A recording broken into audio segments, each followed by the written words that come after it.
In this short tutorial, I'm going to share with you how to download and install WeChat. If you have connections in China, WeChat is the primary messaging platform due to restrictions on other apps like WhatsApp and Facebook.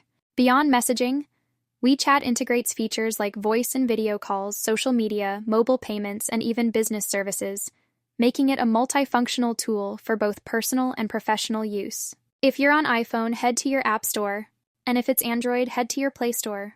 In the search bar, write in WeChat. You will see the WeChat application. This is the app preview in the App Store, but it's still the same in Play Store for Android.